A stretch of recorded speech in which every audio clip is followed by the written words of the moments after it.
Welcome to our capstone project presentation titled Risk Forecast from Projected Precipitation in Manila 2023. The Philippines is situated between the West Philippine Sea and the Pacific Ocean and sits at the edge of the Southeast Asia.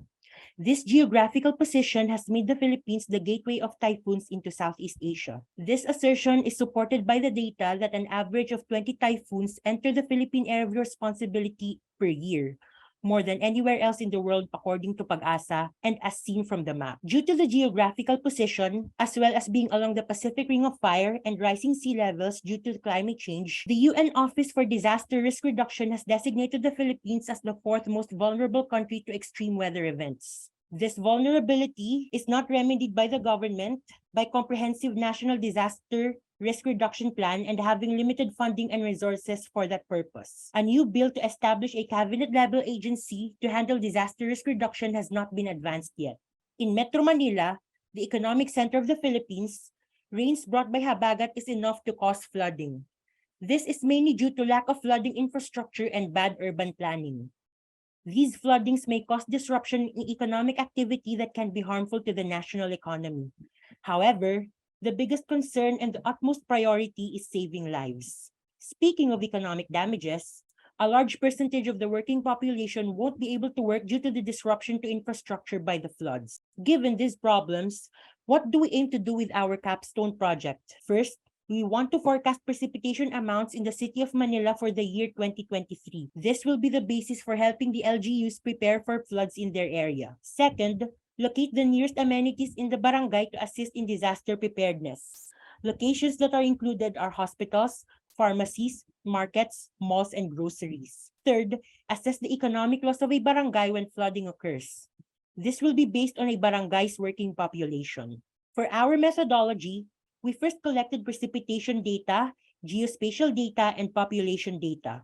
Then, we did exploratory data analysis. We did precipitation forecasting using seasonal ARIMA and Dijkstra's algorithm for pathfinding nearest amenities. Lastly, we put all this into a dashboard so that all this information is easy to view and access. We gathered our precipitation data from the U.S. National Oceanic and Atmospheric Administration. We were able to get 22 years of precipitation data for the city of Manila. For our geospatial data, we gathered them from the OpenStreetMaps and the Google Maps API. And for our economic and population data, we got the 2015 National Census from Philippine Statistics Authority. The following charts will show the exploratory data analysis for the historical precipitation data. For the past 22 years, there has been a seasonally high amount of precipitation in Manila every year, indicated by the repeated peaks.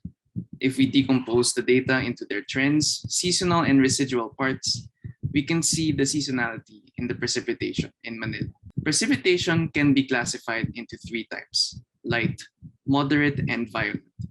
Violent rainfalls are usually associated with typhoons or tropical depressions, while the most common type of precipitation here is light precipitation. If we look at the high incidence of violent rainfalls, it usually happens between July to September, which is roughly the same as the typhoon season defined by Pag-asa, which is in turn from July to October. Now, this graph shows that most of the violent rainfalls happened within a day, but there is still a sizable amount that happened between 2 to 4 days. And if we look at the elevation of the districts in Manila, we can see that Malate, Tondo, and Paco are the least elevated and most vulnerable to flooding. And now we move on to the forecasting part.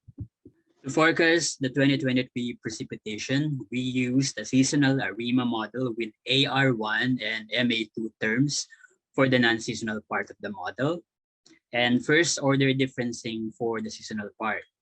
Aside from parameter selection, we also used the smallest Akaike information criterion and the corrected Akaike information criterion to select the most appropriate model for our forecasting. The following graphs will show the exploratory data analysis for the forecasted precipitation data.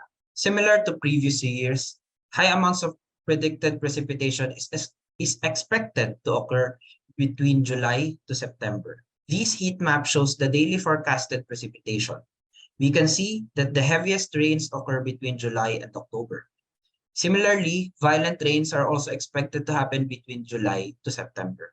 However, unlike previous years, most of the violent rainfalls are expected to last for a day, and the expected maximum length of a violent rainfall is 3 days.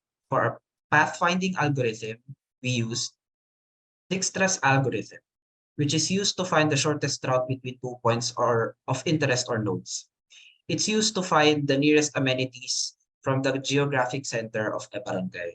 Here is a sample of the dashboard. This shows the shortest path to a hospital, mall, and a supermarket. The dashboard will also include a clickable map where it will show essential information like district name and labor economic damage due to flooding. Now for the dashboard showcase. For the dashboard, we showcase the daily precipitation data in a form of a calendar. More violent rains are colored yellow. And as you can see, the violent rains are between July to October. Another thing that we included is the interactive map where we have clickable pins showing the district name and the total labor economic damage. Unfortunately, due to time constraints, we have not deployed another feature, which is locating the nearest and essential amenities of a barangay.